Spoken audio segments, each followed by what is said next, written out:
Welcome to the Conflict Game Mode in Arma Reforger, the ultimate test of teamwork, strategy, and skill. Kinda. That's what I expect the band of beardos to be doing. I want to see a clean sphincter. Roger that, sir. I've been meaning to make a quick conflict guide for a while, but now that Reforger has been released on PS5, now seems like the perfect time. If you're coming from PS5 or just new to the game in general and want to see what all the hype is about, this guide will help you hit the ground running and help you understand how to contribute to your team's victory. We're going to dive into capturing territory and managing supplies, to building bases and ranking up, so let's get started with an overview of what conflict even is. In conflict, your goal is simple. Capture key objectives to gain control over the battlefield. How you accomplish this isn't so simple though. Each team starts with a home base, which is randomized at the start of each match, and you must advance throughout the map by securing bases and resources. The team that controls certain key bases and holds them long enough will win the match. Technically, this is a PvPvE game mode, meaning that you can expect to encounter real human enemies in addition to a mix between friendly and enemy AI, if the server allows for it. This graphic here shows how many key objectives each faction holds, and the number in the center displays the threshold needed in order to win the match, at which point a countdown timer will start in order to give the losing team one last chance to make a comeback. If they start capturing or you lose radio signal to a key objective that you own, the countdown timer will stop.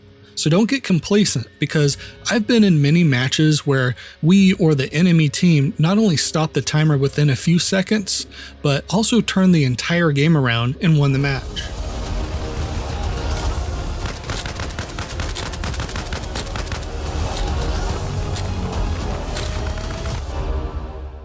This is one of the reasons why conflict is a game mode that can last for many hours, or in some cases, even days. The key objectives that your faction need to hold are colored in magenta, or this pinkish purple color. How you get there is up to you, your team, and your radio coverage, which we'll talk about later. Before you join a team, you'll be greeted with this screen to decide between the US or Soviet forces. Take care about what team you join, because on most servers your selection will be persistent until the match is finished, which could be many hours, and the server will remember your selection if you disconnect. You can see who's on which team and what platform they're on by this display here to help make your decision. Once you select a team, it's time to join a squad or start your own, and you're free to join and leave available squads at your leisure. My recommendation would be to join a squad with a lot of players in it and follow them around to learn the ropes. The next thing you'll want to understand is how communication works in this game. There are three main methods: text chat, local proximity voice chat, and radio voice comms. Text chat is just like any other game where you can cycle through who sees your messages, whether it's everybody, just your team, or just your squad. Local proximity chat is just how it sounds, where your voice will be projected through your character within the game world. However, because it's being projected through the game world, you'll want to be mindful of when and where you're speaking, because enemies on the other team will be able to hear everything you say if they're close enough. And finally, you have radio comms. You can select which channel you're speaking on by cycling through the radio menu, and you'll want to be careful here too, because the enemy can also hear what you say over the radio if they loot a radio from a friendly corpse on your team. But the same is true for you as well, and many people find this a good tactic for gaining a tactical advantage over the enemy.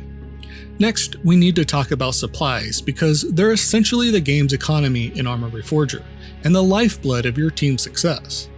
Supplies are used for building services and defenses, repairing vehicles, healing soldiers, spawning, resupplying, and probably a bunch more. Your main operating base will generate a certain amount of supplies, and every friendly base that gets connected to your main base with the radio antenna service will start generating a small amount of supplies as well. Logistics players can deliver supplies using just about any vehicle, including helicopters. There are hidden supply caches placed all around the map too, which you'll discover by coming across them. But dedicated supply depots are located at these green icons. Be careful around here though, because they're often defended by the FIA and are a prime target for ambushes by the enemy team. Hint hint. With that said, if you're new, helping with logistics is a great way to support your team and learn the game. It's also a very powerful way to rank up, more on that later. Many of the services you build at a base can expand the amount of supplies available, which you'll need to deliver supplies to, so let's talk about them now. Bases offer services to keep you and your team in the fight. Use these stations to save loadouts, restock on ammunition and grenades, patch up injuries, spawn vehicles and helicopters, fix damaged vehicles and helicopters, refuel, and spawn AI defenders for either the base or your own private squad. You build these services by using the appropriate action menu inside the command tent and be in the proper rank while having enough supplies available at the base. Let's go over each service and what they offer, but first, I know what you're thinking.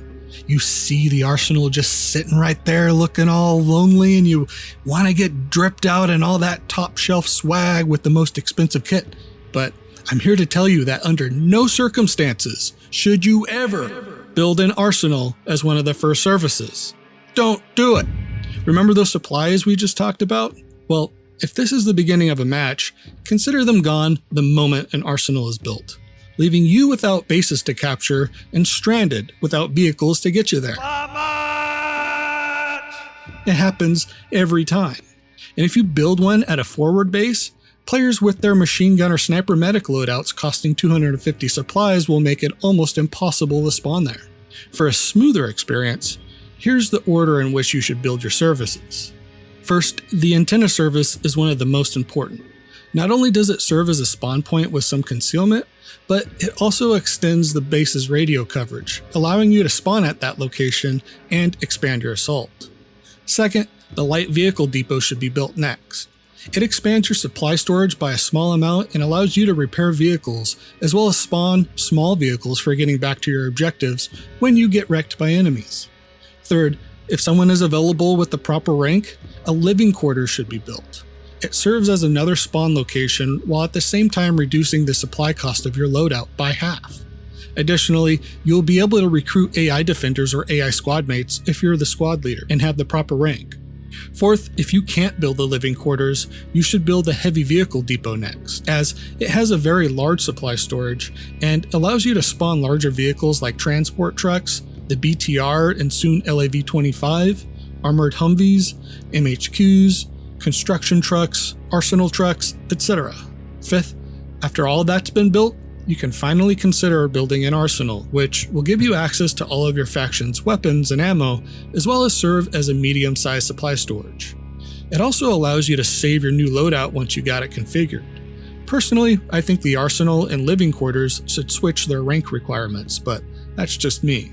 6. A fuel depot is actually important. It doesn't store any supplies, but it does allow your vehicle to be spawned in with the full tank of gas. Otherwise, you'll be seeing the fuel light come on rather quickly. 7th, the helipad will allow you to spawn helicopters, and it also has a moderate amount of supply storage. And finally, the field hospital is last on this list because it's used the least. Technically, the field hospital will allow someone with the medical kit to heal your injuries, but honestly, no one really needs to come here since injuries heal on their own anyways, and aiming debuffs aren't really all that noticeable. That and players just hit the respawn button to get back into the fight at full health. However, it does have a large supply storage and serves as a spawn point. You'll also have access to various different types of sandbags, bunkers, razor wire, and other defenses too. A pro tip I have for you is to be thoughtful about the placement of each service, because if you just throw stuff around, it'll be quite difficult for vehicles to move through when they need to get in and out of the base or deliver supplies. In order to build them, you'll need to use your shovel tool. Equipping your shovel will highlight the service to be built once you get close enough, and you simply use the action menu on it. You'll also have the option to disassemble structures this way too, which will become important later. While we're on the topic of services, some vehicles have services too. The ambulance will allow someone with the medical kit to heal injuries to full health, similar to the field hospital. The construction truck allows you to build defenses anywhere on the map, which is great for setting up roadblocks and machine gun nests overlooking key choke points. The repair truck allows you to repair vehicles in the field, same with the fuel truck, and the arsenal truck allows you to bring your faction's equipment and weapons with you everywhere you go. These are great vehicles for parking next to your mobile HQ, which allows you to set up a mobile spawn location for your entire team. Next, we have multiple ways of ranking up. Why would you want to do so? Well, achieving higher ranks allows you to build more services, spawn vehicles at a higher frequency, and get access to certain vehicles or equipment. For example, certain services, like the living quarters, will allow you to spawn AI once you achieve the appropriate rank, and armed helicopters or armored vehicles become available too. You rank up by earning XP, and you earn XP by completing tasks such as delivering supplies, killing enemies, transporting troops, or capturing bases. But I should also mention that you'll lose rank by committing war crimes, such as killing civilians or your own teammates. Bases and how they work can also be very nuanced. Bases are the backbone of your team's operations. Capturing and holding, or seizing and securing these bases gives your team new spawn points, supply storages for building, rearming, or moving supplies up to the front lines, a buffer area between your key objectives and the enemy, strategic positioning to push toward enemy territory, services for spawning equipment or vehicles, and probably more that I forgot about. Let me know in the comments. When you capture a base, you'll want to secure it by setting up defenses, building services, getting it stocked up with supplies, and preparing for counterattacks. When looking at your map, each base will have information about it in this little window. This area here shows which services are built. This area here shows how many supplies it has. And this area here shows how many supplies it stores. This number here shows how quickly it is regenerating supplies on its own. This icon shows whether it has a secure radio connection for spawning, and these red lines indicate where your radio signal is going. You'll know if you can capture that base if there's a red line going to it and you have a task objective available there. Otherwise, the icon will look like this. By the way, this title here is the actual name of the base location, and this title here is the code name for this base. And because enemies can hear you or listen into your radio comms, you should always address bases by their code names. When it's flashing red and blue, that means that it's currently being captured by enemy forces, which we should probably talk about now. In order to capture a base, you'll need to have a proper radio signal that extends from your main operating base all the way to the base you're trying to capture, as well as having dominant forces within the cap zone. The cap zone is usually a 50-meter radius around the command tent, which is this structure with the owning faction's flag. Once enough players are within the cap zone, the progress bar will start to fill, and the speed by which this happens depends on how many players are present, as well as how many services are built up in that base. The more services there are, the longer the capture process will take. You can help reduce this time by dismantling services with your shovel tool using the disassembly action prompt. And finally, whenever an enemy counters your assault with superior forces, you'll see the progress bar go away, at which point the progress will start reversing at around the same speed it was going before. So if you die, you want to make sure you've got a spawn location nearby so you don't lose too much momentum. Aside from bases, there are a few radio towers around the island of Everon, notably the Entre Deux Tower in the north and the Regina Tower in the south. On Arland, Signal Hill is the main radio tower. These are important locations to own for your faction, as they extend your faction's radio range quite far, allowing you to skip over entire areas of the map, which is useful for both attacking and defending. Whoever controls the towers can quickly cause the other team to lose access to some of their bases if they haven't fortified their radio network with an antenna service. Capturing them is done by going up to the radio box here and using the action menu to reconfigure it, and there is no need to have dominance in the area via player numbers. Now to get into the action, you're going to need to understand how the spawn system works, and you'll have multiple options depending on certain conditions, which are your team's main operating base, bases that your team controls, mobile headquarters or MHQs, which are deployable spawn trucks, and deployable radios, which can be set up for your local squad. Spawning at your main operating base doesn't cost any supplies and will be your only option if forward bases are under attack or lacking sufficient supplies. Your team's mobility depends on MHQs and deployable radios. Here's what you need to know. MHQs are mobile spawn points. They're powerful because they can also extend your radio coverage, but they must be deployed carefully since they can be destroyed by the enemy and are high-value targets. MHQs must be deployed via the action menu here, and you can only have one MHQ deployed at a time. Deployable radios are smaller, more tactical spawn points that can be placed almost anywhere. You get these at an arsenal and deploy them via the action menu when dropping them to the ground. They can also be restocked with supplies and are often deployed next to vehicles with a lot of supplies for maximum effect.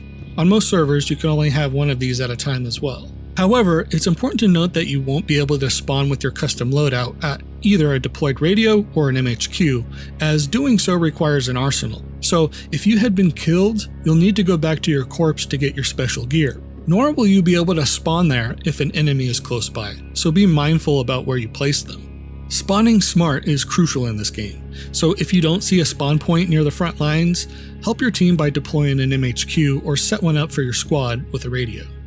Now, we've covered a lot of the basics so far, but there's still quite a bit more to learn. I'm sure you'll figure out the details along the way, but one of the things new players often struggle with the most is knowing what to do when either you or your teammates are injured and bleeding out on the battlefield. So to get familiar with Arma Reforger's medical system, watch this video next. My name's Ironbeard, and I'll see you on the battlefield.